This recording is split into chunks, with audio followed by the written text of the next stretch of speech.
Hello and welcome back to our channel. So today in this video we are going to discuss about how to cancel order on Vinted. So without wasting much of our time, let's get straight into the video. So you can simply cancel your order from your Vinted by tapping open the app. So once you have tapped your app open, you can simply initiate the cancel process before it has been shipped. If the product has already been shipped, you cannot cancel your particular order.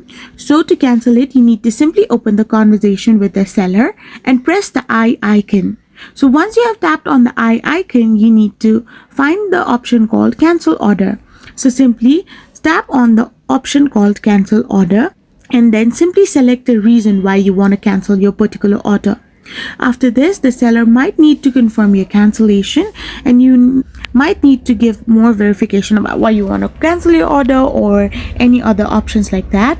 And after the seller has noted it, you will simply be able to cancel your order on Vinted.